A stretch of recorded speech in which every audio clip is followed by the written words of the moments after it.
الحمد لله نحمده ونستعينه ونستغفره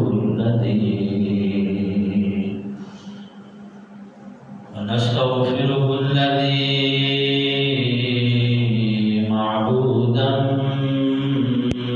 مسجودا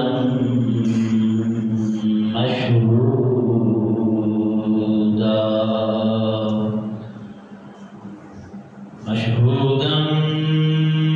مطلوبا مقبولا محبوبا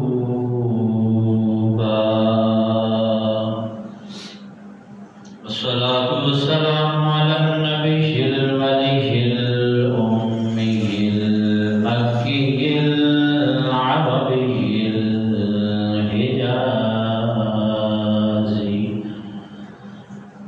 الحجازي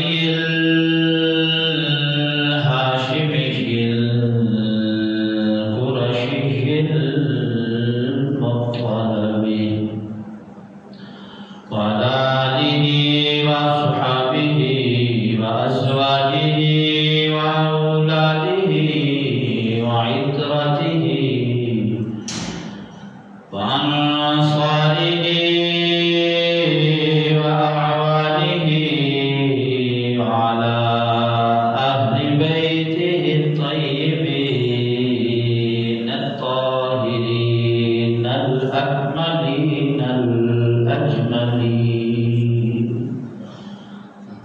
أما بعد فأعوذ بالله السميع العليم من الشيطان الرجيم. بسم الله الرحمن الرحيم. لقد من الله على المؤمنين إذ بعث فيهم رسولا. آمنت بالله صدق الله العظيم وبلغنا رسوله النبي الأمي الكريم الأمين ونحن على ذلك لمن الشاهدين والشاكرين والحمد لله رب العالمين. إن الله وملائكته يصلون على النبي يا أيها الذين آمنوا صلوا عليه وسلموا تسليما. اللهم صل على سيدنا ومولانا محمد وعلى آل سيدنا ومولانا محمد وبارك وسلم وصل عليه. الصلاة والسلام عليك يا سيدي يا رسول الله وعلى آلك وصحبك يا سيدي يا حبيب الله. الصلاة والسلام عليك يا سيدي يا رسول الله وعلى آلك وصحبك يا سيدي يا خاتم النبيين. مولاي صل وسلم دائما أبدا مولاي صل وسلم دائما أبدا على حبيبك خير الخلق كلهم. هو الحبيب الذي ترجى شفاعته هو الحبيب الذي ترجى شفاعته لكل هول من الأهوال مقتحم. مولاي صل وسلم دائما أبدا على حبيبك خير الخلق كلهم. گنج بخش فیض عالم مظہر نور خدا گنج بخش فیض عالم مظہر نور خدا ناقصہ اعلیٰ پیر کامل کامل رہنما بلغ العلا بکمالہ کشف الدجا بجمالہ حسنت جمیع خصالہ صلوا علیہ وآلہ صلوا علیہ وآلہ. بندہ پروردگار محمد احمد نبی دوست دار چار یارم تابع اولاد علی مذہب انبیاء تعالی ملت حضرت خلیل خاک پائے غوث اعظم زیر سایہ ہر ولی. اس ماہ مبارکہ کی مناسبت کے ساتھ چند اشعار اور اس ماہ مبارکہ کے ماہ مقدسہ کے اندر ہمیں جو ایک وظیفہ شعروں کی صورت میں اشعار کی صورت میں دیا گیا وہ چند الفاظ اس کے بھی کہ رخ سرکار سا کوئی نظارہ ہو نہیں سکتا. رخ سرکار سا کوئی نظارہ ہو نہیں سکتا. زمانے بھر میں محمد سا پیارا ہو نہیں سکتا. اور دیوانہ ہو محمد کا اور جلے نارے جہنم میں دیوانہ ہو محمد کا اور جلے نارے جہنم میں، کسی طور یہ ان کو گوارا ہو نہیں سکتا۔ اور شب معراج رب بولا اپنے محبوب سے مل کر، شب معراج رب بولا اپنے محبوب سے مل کر کہ پیارے جو تمہارا نہ ہوگا وہ ہمارا ہو نہیں سکتا۔ در محبوب سے ہٹ کر گزارا ہو نہیں سکتا، در محبوب سے ہٹ کر گزارا ہو نہیں سکتا۔ شاید اس میں محبوب کی بات کر رہا ہے۔ ہم دنیا کے محبوبوں کے پیچھے بھاگتے رہتے ہیں، ہم دنیا کے محبوبوں کی تلاش میں رہتے ہیں، لیکن شاید اس میں حقیقی محبوب کی بات کرتا ہے، جو حقیقی ہمارے محبوب ہیں ان کی بات کرتا ہے کہ در محبوب سے ہٹ کر گزارا ہو نہیں سکتا۔ یہ وہ در ہے کہ جس سے کنارہ ہو نہیں سکتا۔ اور وظیفے کے طور پہ وہ کہتا ہے کہ زبان محو درود پاک میں رکھو ہر گھڑی اپنی، زبان محو درود پاک میں رکھو ہر گھڑی اپنی۔ یہ ایسا کام ہے کہ جس کام میں خسارہ ہو نہیں سکتا۔ برادران اسلام، خدائے بزرگ و برتر کی حمد و ثنا اور آقا نامدار مدنی تاجدار حضور رحمت عالم نور مجسم شفیع معظم شب اسرا کے دولہ، ہم سب کے ماوا ملجا احمد مجتبی جناب محمد مصطفیٰ صلی اللہ تعالیٰ علیہ وآلہ وسلم کے دربار گہربار کے اندر حسب طاقت و استطاعت درود و سلام کا نذرانہ عرض کرنے کے بعد جو ایک وظیفہ دیا گیا ہمیں کہ اپنی زبان کو ہر وقت درود پاک سے تر رکھو، اس کام میں ہمیں کوئی خسارہ نہیں۔ نماز کے اندر نقصان ہو سکتا ہے کہ نماز پڑھی قبول ہے یا نہیں، حج کے اندر ہمیں ہو سکتا ہے کہ حج کیا قبول ہے یا نہیں، زکوٰۃ دی ہے قبول ہوئی ہے یا نہیں ہوئی، کوئی پتہ نہیں ہے۔ قیامت والے دن وہ ہمارے منہ پر مار دی جائے، لیکن درود پاک ایک ایسا عمل ہے کہ اس میں ذرہ برابر بھی شک نہیں کہ اس میں کوئی آپ کو نقصان ہو سکتا ہو۔ یہ ایسا عمل ہے۔ اور پھر اس ماہ مبارکہ کے اندر جس طرح ہم اپنے بچوں کا ذکر کرتے ہیں، ہم اپنی اولاد کا ذکر کرتے ہیں کہ فلاں کا یوم پیدائش آنے والا ہے، فلاں 10 سال کا ہو گیا، فلاں 12 سال کا ہو گیا، فلاں جو ہے وہ 14 سال کا ہو گیا، ہم اس کا ذکر کرتے رہتے ہیں۔ تو جس مہینے کے اندر کالی کملی والے آقا صلی اللہ علیہ وسلم تشریف لے کے آئے ہوں، اس مہینے آپ کی ذات پہ ہم درود پاک کیوں نہیں پڑھ سکتے؟ پڑھنا تو ہمیں پورا سال چاہیے، لیکن اگر پورا سال کوئی نہیں پڑھتا تو نہ پڑھے، لیکن اس مہینے تو پڑھنا چاہیے۔ میں نے پہلے اگر کیا پورا سال پڑھنا چاہیے، لیکن اگر نہیں کو پڑھتا یہ اس کی مرضی ہے، لیکن اس ماہ کے اندر، اس مبارک مہینے کے اندر تو ہمیں اس کا ذکر کرنا چاہیے، پیارے آقا کے گن گانے چاہیے، پیارے آقا کی ذات پر جو ہے وہ درود پاک کے گجرے پیش کرنے چاہیے۔ تو برادران اسلام، اٹھتے بیٹھتے چلتے پھرتے ہمیں پیارے آقا علیہ السلام کی ذات والا صفات پر درود پاک کا نذرانہ پیش کرنا چاہیے۔ برادران اسلام، تمام احباب جانتے ہیں کہ قبلہ محترم آپ کی اس مسجد کے خطیب قاضی عبدالرؤف صاحب کی والدہ ماجدہ گزشتہ روز 2-3 دن پہلے ان کا وصال ہو چکا ہے۔ اس وجہ سے وہ اپنے آبائی علاقے کے اندر تشریف لے گئے اور وہیں پر ابھی آپ موجود ہیں۔ اس وجہ سے مجھے حکم دیا گیا تھا تو میں حاضر ہوں۔ دوران خطبہ جو ہے مبارکہ پڑھی، لقد من اللہ علی المؤمنین اذ بعث، اس حوالے سے چند ایک باتیں کہ اللہ پاک کے ارشاد فرماتا ہے تحقیق البتہ اللہ نے مومنین پر احسان فرمایا ہے۔ یہاں پر مسلمین کا ذکر نہیں، یہاں پر کسی اور بندے کا ذکر نہیں، یہاں پر اگر ذکر کیا گیا تو فرمایا من اللہ علی المؤمنین، مومنین پر اللہ نے احسان فرمایا۔ اذ بعث فیہم رسولا، کہ اللہ نے اپنا پیارا محبوب لاڈلا رسول ان میں مبعوث کر دیا، اپنا محبوب ہمیں دے دیا۔ ہم تو اگر اس پہ جتنا مرضی خوشیوں کا اظہار کریں، ہماری خوشی کا حق ادا نہیں ہو سکتا۔ کہ دنیا کا ایک قاعدہ دیکھیں ذرا، دنیا کے اندر رہتے ہوئے جس معاشرے کے اندر ہم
زمانہ جاہلیت کے اندر یہ تو سارے احباب سن چکے ہیں اور سن رکھا ہے ہم نے کہ آقا علیہ السلام کی آمد ولادت سے پہلے، آپ کی ولادت باصادت سے پہلے لوگ گمراہی کے اندر تھے، لوگ بچیوں کو زندہ درگور کر دیا کرتے تھے، لوگ ماں کو جو ہے وہ منڈیوں کے اندر فروخت کر دیا کرتے تھے، لوگ جو ہے وہ اپنی گھر کے اندر کوئی بیٹی پیدا ہوتی اسے زندہ درگور کر دیا کرتے تھے، طرح طرح کے واقعات آپ احباب نے سن رکھے ہیں۔ لیکن یہ وہ بھی آپ کے احباب کی گوش گزار کرتا چلوں کہ صحابہ کرام رضوان اللہ تعالی علیہ مجمعین جو حضور کی ذات پر مر مٹنے کے لیے تیار ہو جایا کرتے تھے، وہ بھی ایسے تھے جب حضور کی تشریف آوری ہوئی، حضور نے اسلام پیش کیا، وہ صحابہ، وہ لوگ صحابیت کے اعلیٰ مرتبے پر فائز ہو گئے، اس سے پہلے وہ بھی جہالت کے گٹا ٹوپ اندھیرے کے اندر تھے، وہ بھی جاہلیت کی زندگی گزار رہے تھے، وہ بھی ایسے واقعات ان سے بھی سرزد ہیں کہ اگر وہ خود کہتے ہیں صحابہ کہ اگر ہم اپنی پچھلی زندگی پر نظر دوڑائیں نا تو ہم سمجھتے ہیں کہ ہم سے بڑا گناہگار دنیا کے اندر موجود نہیں۔ برادران اسلام، صحابی رسول ایسے بھی تھے کہ جب کسی یہ بھی واقعہ مشہور ہے کہ وہ اونٹنی لے کے جاتے ہیں پانی پلانے کے لیے، وہاں اس دور کے اندر کبھی اور شاد و نادر کو کنواں ہوا کرتا تھا جہاں سے لوگ پانی بھرا کرتے تھے، تو پانی بھرتے ہوئے میں نے بھر لیا، میرے بعد میں آنے والا جو ہے وہ کھڑا ہے، میں پیچھے سے آ کے پہلے بھر لیتا ہوں، سالوں لڑائیاں جاری رہتی کہ اس بندے نے مجھ سے پہلے پانی کیوں بھرا ہے، اس بندے نے مجھ سے پہلے ڈول کیوں بھرا ہے، یہ بندہ مجھ سے پہلے کیوں آ گیا ہے۔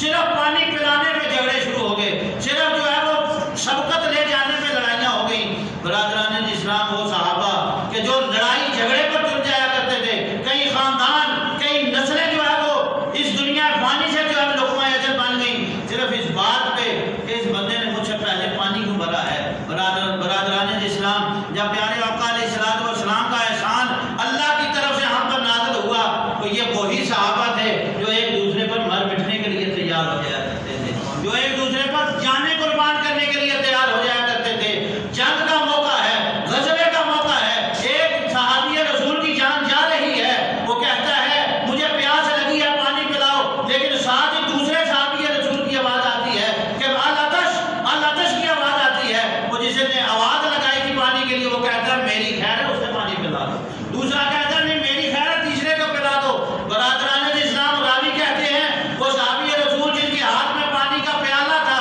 وہ کرتے کرتے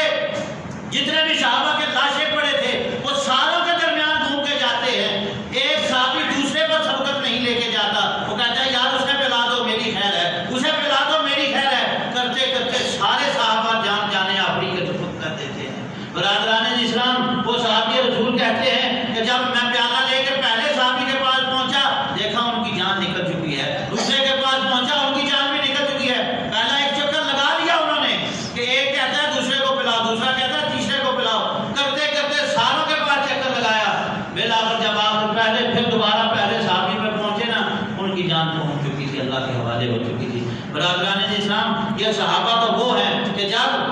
آپس میں لڑائی جھگڑا کرتے ہیں، آپس میں قتل و غارت والا معاملہ کرتے ہیں، لیکن جب پیارے آقا علیہ السلام کی بارگاہ میں آ جاتے ہیں نا تو پھر سارا کچھ بلا کے آ جاتے ہیں، سارا کچھ بلا کے آ جاتے ہیں۔ ایک صحابی رسول کے بارے میں آتا ہے جب اسلام قبول کیا حضور کی بارگاہ میں تشریف لے گئے کہ اللہ کے نبی گناہگار ہوں، بدکار ہوں، میں تو بہت بڑے گناہ کرتا رہا ہوں، بہت بڑی غلطیاں کرتا رہا ہوں، حتیٰ کہ ایسا بھی ہوا ہے کہ میں نے اپنی بیٹی کو زندہ درگور کر دیا ہے، میں نے اپنی لخت جگر کو دفنا دیا ہے، میرے لیے بھی کوئی معافی ہے؟ حضور علیہ السلام نے ارشاد فرمایا اے میرے صحابی گھبرانے کی ضرورت نہیں ہے، تم نے اسلام قبول کر لیا ہے، تم اسلام کے اندر آ گئے ہو، اسلام سے پہلے تمہارے جتنے گناہ ہیں سارے رب نے معاف کر دیے، ساری غلطیاں معاف کر دی ہیں، اس لیے کہ تم دائرہ اسلام کے اندر داخل ہو چکے ہو۔ برادران اسلام، صحابی رسول ہماری تو عادت ہے، اللہ رب العزت نے مومنین پر احسان فرمایا پیارے آقا کو بھیج کے۔ میں نے پہلے عرض کیا کہ زمانے جاہلیت کے اندر طرح طرح کے گناہ لوگ کیا کرتے تھے، صحابہ کرام کیا کرتے تھے۔ حضرت ثعلبہ رضی اللہ تعالیٰ عنہ کا واقعہ ایک مشہور واقعہ ہے کہ آپ کے بارے میں آتا ہے کہ ہمیں رب نے حکم دیا کہ اپنی نظروں کو جھکا کے چلا کرو، اپنی نظروں کو جھکا کے چلا کرو، اپنی ماں کا ادب کرو، اپنی بہن کا ادب کرو، اپنی بیٹی کا ادب کرو اور اپنی بیوی کا بھی لحاظ کرو۔ یہ چار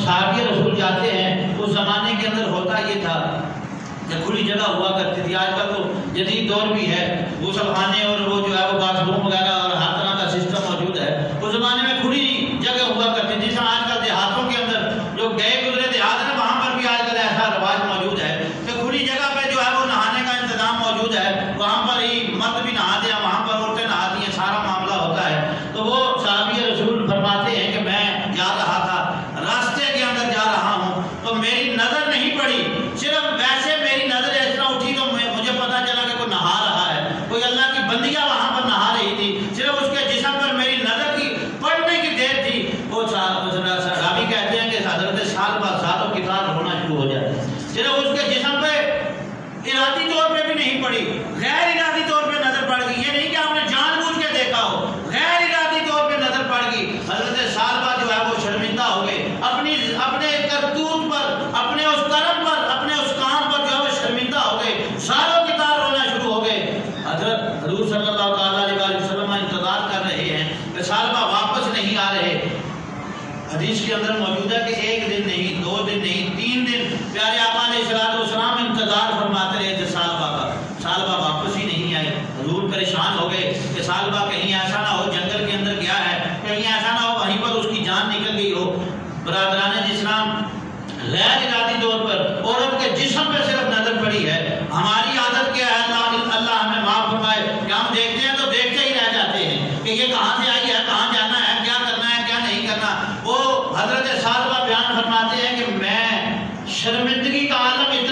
اتنے پریشان کہ حضور کو کون سا منہ دکھاؤں گا, حضور کی ذات کو کون سا میں منہ دکھاؤں گا. حضور جانتے تو ہیں, کوئی بتائے یا نہ بتائے, حضور جانتے ہیں کہ سالبہ کی نظر عورت کے جسم پہ پڑ گئی ہے, میں کون سا منہ لے کے جاؤں گا. برادران اسلام, حضرت سالبہ غار کے اندر چھپ جاتے ہیں, غار کے اندر چھپ جاتے ہیں, زاروں کے دار رونا شروع کر دیتے ہیں. حضور علیہ السلام, حضرت عمر رضی اللہ تعالیٰ عنہ اور ایک صحابی رسول اور 2 صحابیوں کو بھیجتے ہیں کہ جاؤ اس جانب میں نے سالبہ کو بھیجا تھا, جا کے ڈھونڈ کے لے کے آؤ, سالبہ نہیں مل رہے. آج تیسرا دن گزر گیا ہے, سالبہ واپس نہیں آئے. برادران اسلام, حضرت عمر رضی اللہ تعالیٰ عنہ جاتے ہیں, جنگل میں بھی دیکھا, صحرا میں بھی دیکھا, آگے پیچھے ہر مقام پہ دیکھا, حضرت سالبہ کسی مقام پہ نظر نہیں آتے. لیکن ایک چرواہا جو بکریاں چلا رہا ہے, آپ نے ان سے پوچھا کہ اس حلیے کا, اس چال ڈال کا, اس انداز کا کوئی بندہ تم نے دیکھا ہو؟ وہ کہتا ہے میں نے نہیں دیکھا,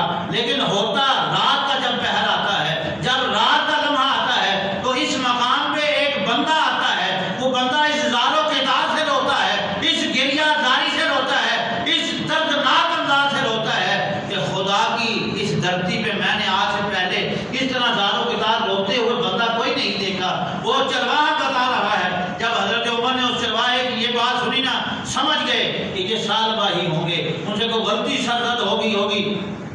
انہوں نے پوچھا سالبہ ہے کہاں؟ وہ کہتا ہے جی مجھے نہیں پتا, لیکن رات کے پہر صرف رونے کی آوازیں آتی ہیں, گر گرانے کی آوازیں آتی ہیں, گریہ زاری کی آوازیں آتی ہیں. جانتے نہیں, میں جانتا نہیں کہ وہ کون سا بندہ ہے اور کہاں پہ ہوتا ہے, لیکن صرف رونے کی آوازیں میرے کانوں میں پڑتی ہیں. برادران اسلام, حضرت عمر رضی اللہ تعالیٰ عنہ رات ٹھہر جاتے ہیں. اب کہتے ہیں میں یہیں پر ٹھہروں گا اور ڈھونڈوں گا سالبہ کو, بغیر ڈھونڈے ہوئے بھی حضور کی بارگاہ میں واپس نہیں جانا. برادران اسلام, جب رات کا پہر ہوتا ہے, حضرت سالبہ غار سے باہر نکلتے ہیں, وہاں پر جہاں پر بیٹھ کے اور سجدہ ریزی کر کے گریہ زاری کرتے ہیں, زاروں کے دار ہوتے ہیں. جب حضرت سالبہ سر سجدے میں رکھتے ہیں تو حضرت عمر نے گردن سے فوراً پکڑ لیا, گردن سے دبوچ لیا, پکڑ کے حضور کی بارگاہ میں لے کے جانا چاہتے ہیں. حضرت سالبہ گردن چھڑاتے ہیں, حضرت عمر کے ہاتھوں سے چھڑانے کی کوشش کرتے ہیں, لیکن حضرت عمر زیادہ جدی پہلوان ہو اور سالبہ کی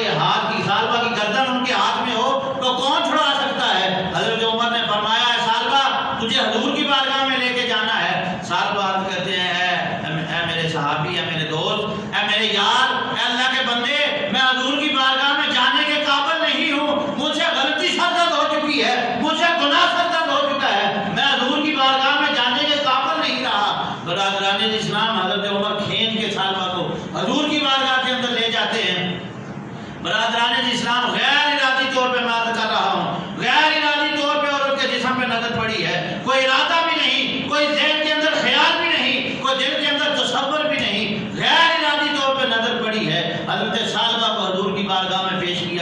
نماز فجر کا وقت ہے، حضور نماز فجر کی ادائیگی، نماز فجر ادا فرما رہے ہیں، مصلی امامت پر ہیں۔ برادران اسلام، حضور نے قیامت کا ذکر والی آیات، جس کے اندر قیامت کا ذکر ہے، وہ آیات پڑھی۔ حضرت عمر رضی اللہ تعالیٰ عنہ فرماتے ہیں سالمہ نے جب قیامت والی آیات سنی نا، خش کھا کے بے ہوش ہو گئے، پھر بے ہوش ہو جاتے ہیں مسجد نبوی کے اندر۔ پھر نماز کے بعد حضور نے پوچھا عمر کہاں ہے سالمہ؟ فرمایا حضور بے ہوش پڑے ہیں، ان سے کوئی غلطی سرزد ہو گئی، کوئی گناہ سرزد ہو گیا ہے، مارے شرمندگی کے زاروں کے دار ہوتے چلے جا رہے ہیں، اور زاروں کے دار ہوتے ہوئے انہوں نے اپنی حالت بھی غیر کر رہی ہے، پہچانے بھی نہیں جاتے کہ یہ وہی سالمہ ہے جو حضور کی بارگاہ میں آیا کرتا تھا، یہ وہی سالمہ ہے۔ حضرات محترم، حضرت عمر رضی اللہ تعالیٰ عنہ حضور علیہ السلام تشریف لے کے آتے ہیں، جب ہوش میں آئے نا، ہوش میں دلایا تھوڑا سا، شفقت کا انداز دیکھیے، مہربانی کا انداز دیکھیے، کرم نوازی کی انتہا دیکھیے۔ حضور علیہ السلام تشریف فرما ہے، اپنے گود مبارک کے اندر سالمہ کا سر رکھتے ہیں، گود میں سر مبارک سر رکھتے ہیں حضرت سالمہ کا، حضرت سالمہ جھٹک کے اپنا سر حضور کے گود مبارک سے نکال دیتے ہیں۔ ایک دفعہ، دو دفعہ، تین دفعہ ایسا معاملہ ہوا، حضرت عمر نے بھی جھڑک کے کہا اے سالمہ کتنا بدبخت انسان ہے کہ حضور اپنی گود کے اندر تیرا سر رکھ رہے ہیں، تو فوراً باہر نکال دیتا ہے۔ سال بعد کہتے ہیں عمر میرے ماں باپ حضور کی ذات میں قربان، میں اس قابل نہیں، میں اس لائق نہیں کہ میرا سر حضور کی بارگاہ کے اندر آئے، حضور کی گود کے اندر آئے، اس لیے کہ میں بہت گناہگار ہوں، بہت سیاکار ہوں۔ بتایا نہیں کہ کیا ہوا، معاملہ کیا ہوا، حضور ویسے جانتے ہوا کیا ہے، معاملہ کیا ہوا ہے۔ برادران اسلام، حضرت سالمہ تیسری دفعہ بھی سر ہٹا لیتے ہیں، ہٹانے کے بعد جب حضرت عمر نے بھی جھڑکا، حضرت سالمہ نے یہ بتایا کہ میں گناہگار ہوں، حضور علیہ السلام اور حضرت عمر رضی اللہ تعالیٰ عنہ کی موجودگی کے اندر اتنا جو ہے وہ آپ پر غشی کے دورے پڑے، اتنے غشی کے دورے پڑے، اور اسی روتے روتے اور گریہ زاری کے انداز میں، روایت کے اندر آتا ہے حضرت سالمہ کی جان جانے آخری کے سپرد ہو جاتا ہے۔ گناہ کیا ہوا؟ غیر ارادی طور پہ ایک عورت کے جسم پہ نظر پڑ جاتی ہے، کوئی ارادہ نہیں، کوئی خیال نہیں، غیر ارادی طور پہ پڑی، اور یہ عالم ہے کہ حضور کی بارگاہ میں منہ کیا لے کے جائیں گے، اور ہمارا عالم کیا ہے؟ اللہ معاف فرمائے، اسی نبی کا ہم بھی کلمہ پڑھتے ہیں، اسی نبی کے ہم بھی گیت گاتے ہیں جس نبی کے سالمہ نے گائے تھے، سالمہ نے بھی اسی نبی کا کلمہ پڑھا تھا، لیکن عالم کیا ہوا، حالت کیا ہوئی کہ غشی کے دورے بھی پڑے، اور پھر اسی عالم میں جان جانے آفری کے سپرد کر دی۔ برادران اسلام، پیارے آقا علیہ السلام کا پھر ہم احسان کیوں نہ مانے، اللہ کا احسان کیوں نہ مانے کہ اس اللہ نے ہمیں ایسا سبق دیا، ایسا درس دیا کہ آپ اپنی ماں کی بھی عزت کرو گے، آپ اپنی بیٹی کی بھی عزت کرو گے، آپ اپنی بیوی کی بھی عزت کرو گے، آپ اپنی بہن کی بھی عزت کرو گے۔ کوئی بھی معاشرے کے اندر عورت ذات نظر آتی ہے، کوئی آپ کی بہن ہوگی، کوئی آپ کے ماں کا درجے کے برابر ہوگی، کوئی آپ کی بہن کے درجے کے برابر ہوگی، کوئی بیٹی کے درجے کے برابر ہوگی۔ برادران اسلام، ان صحابہ کرام کی اور اس میلاد النبی پہ ہمیں یہی جو ہے وہ سبق حاصل کرنا چاہیے، کوئی بھی معاملہ ہو، بلکہ ہمیں سبق حاصل یہ کرنا چاہیے کہ حضور علیہ السلام نے جو تعلیمات ہمیں دی ہیں، جو سبق آپ نے ہمیں دیا ہے، ہمیں ان کو کما اس پر عمل کرنا چاہیے، ہمیں وہ ماننا چاہیے۔ برادران اسلام،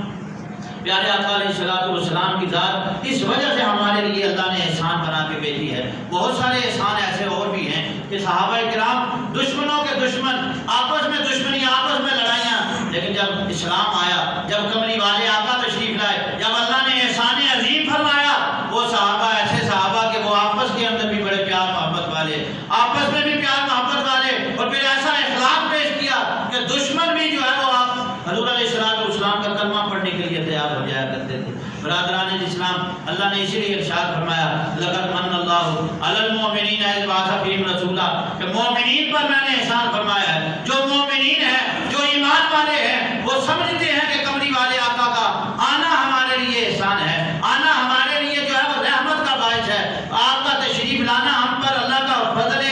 عظیم ہے۔ تو وہی اللہ کے اس مبارک، اللہ ہمیں ربیع الاول شریف کا مہینہ عطا کرتا ہے، تو ہم خوشیوں کا اظہار کرتے ہیں، ہم مسرتوں کا اظہار کرتے ہیں، انہی خوشیوں اور مسرتوں کا اظہار کرنے کے لیے برادران اسلام ماہ ربیع الاول شریف کی آمد کو جو شروع ہو گئی، آج ہفتہ ہو چکا ہے، جگہ جگہ محافل میلاد، جگہ جگہ جشن آزادی، جشن میلاد مصطفیٰ کا جو ہے وہ سجاوٹیں، جگہ جگہ لائٹیں، جگہ جگہ کمکمیں، جگہ جگہ جو ہے وہ برقی لائٹیں لگائی جا رہی ہیں، ہمارا حق بھی یہی بنتا ہے، ہمارا جو ہے وہ اللہ کا احسان مانتے ہوئے، اگر ہم اللہ کا احسان مانتے ہیں اور بلا شبہ ہم مانتے ہیں، جو نہیں مانتا اس کی قسمت، ہم مانتے ہیں کہ پیارے آقا ہمارے لیے احسان مان کے آئے ہیں، ہمارے اوپر رب کا احسان لے کے آئے ہیں کہ ہم اگر نہ تشریف لاتے تو ہم پتہ نہیں کس جہالت کے گٹا ٹوپ اندھیرے کے اندر ہوتے، ہم پتہ نہیں کس مقام پہ ہوتے۔ تو برادران اسلام، یہ شہر کی گلیاں، یہ شہر، یہ بازار ہمارا بھی ہے اور آپ کا بھی ہے، ہمارا حق بنتا ہے۔ جس طرح ہم معذرت کے ساتھ عرض کر رہا ہوں کہ ہم گھروں کے اندر نا جب ہماری بیٹیاں بیٹے کی سالگرہ ہوتی ہے، سال کے بعد آتی ہے سالگرہ، جسے ہم سالگرہ کہتے ہیں، تو ہم جو ہے نا وہ غبارے لگا رہے ہیں، جڑیاں لگا رہے ہیں، پتہ نہیں کیا کیا بچے کی فرمائش میں سارا کچھ پورا کرتے ہیں، سارا کچھ کرتے ہیں۔ تو وہ بچہ جو اللہ نے مصطفیٰ کے صدقے ہمیں دیا ہے، وہ اولاد جو حضور کے صدقے ہمیں ملی ہے، وہ گھر جو حضور کے صدقے ہمیں ملا ہے، وہ مال جو حضور کے تصدق سے ہمیں ملا ہے، وہ ہم بیٹی کے سالگرہ پہ یا بیٹی کی سالگرہ پہ خرچ کر دیتے ہیں۔ تو جس کے صدقے کوئی چیز ملی ہو اس کا ہم جشن کیوں نہ منائیں، اس کی آمد میں ہم سجاوٹ کیوں نہ کریں، اس کی آمد میں ہم جڑیاں کیوں نہ لگائیں۔ بلا شبہ ہمیں جڑیاں بھی لگانی چاہیے، ہمیں سجاوٹ کا بھی اہتمام کرنا چاہیے، ہمیں جو ہے وہ ہر طرح کی خوش روشنیوں کا انتظام کرنا چاہیے۔ کیوں کہ پیارے آقا علیہ السلام تشریف لا رہے ہیں۔ یہ مسجد الحمدللہ ثم الحمدللہ اس حوالے سے بڑی جامع مساجد کے اندر ہے کہ شہر کی ان مرکزی مساجد کے اندر ہے جہاں پر 12 ربیع النور شریف کے اندر جو ہے وہ بہت اعلیٰ انداز کے اندر، بہت عمدہ انداز کے اندر 12 ربیع النور شریف کی صبح و سحری کے وقت صلاۃ و سلام پڑھا جاتا ہے، عرصہ دراز سے پڑھا جاتا ہے۔ اللہ رب العزت قبلہ حافظ صاحب کو لمبی اور صحت والی زندگی عطا فرمائے۔ آپ کی یہ کاوش بہت عرصے سے یہ شروع ہے، مجھے نہیں خیال کہ میں اس وقت ہے تھا جب سے یہ شروع ہے، لیکن میں جب سے دیکھ رہا ہوں اس وقت سے شروع ہے۔ تو پڑوس کے اندر ہمارے اس مسجد کے پڑوس کے اندر ہی جو مرکزی محفل بھی ہوا کرتی ہے، سارے احباب جانتے ہیں، منگل والے دن انشاءاللہ 12 ربیع الاول شریف ہے، 3 دن باقی ہیں۔ ان 3 دنوں میں اپنے بازار کو، اپنے شہر کو اس طرح سجا دیں جس طرح ہمارے کسی اپنے کی آمد ہے، ہمارے کسی اپنے کی، حضور ہمارے اپنے ہیں، حضور ہمارے ہیں، ہمارے محبوب ہیں، اللہ کے محبوب ہیں، اللہ نے ہمیں دے دیے، ہم ان کی آمد کا تذکرہ اور چرچے اس انداز سے کریں گے۔ اللہ رب العزت کی بارگاہ میں دعا ہے کہ ہمیں صحیح معنوں میں سیرت رسول صلی اللہ علیہ وسلم پڑھ کر سمجھ کر عمل کرنے کی توفیق عطا فرمائے۔ آج کل موبائلوں کے اندر سیرت رسول کے موضوع پر بہت کچھ موجود ہے، اپنوں کی باتیں سنیں، اگر سمجھ نہ آئے تو علماء حق کی بارگاہ میں پہنچیں کہ یہ بات اس طرح ہے، اس طرح ہے، یہ بات اس طرح سنی ہے، کیا حق ہے یا سچ ہے؟ اگر سچ نہیں ہے تو علماء آپ کی تصحیح کریں گے، آپ کی جو ہے وہ رہنمائی کریں گے، آپ کو صحیح راستے پر لے کے چلیں گے۔ برادران اسلام، اللہ رب العزت ہمیں توفیقات عمل نصیب فرمائے۔ دعا ہے نماز جمعہ فرض کے بعد انشاءاللہ ہم قاضی عبدالرؤف صاحب جو آپ کی اس مسجد کے خطیب ہیں، ان کی والدہ محترمہ کے سارے ثواب کے لیے دعائے مغفرت بھی کریں گے فرض نماز کے بعد انشاءاللہ تعالی۔ فرض نماز کے بعد تمام آباد سورہ فاتحہ اور سورہ اخلاص پڑھ کے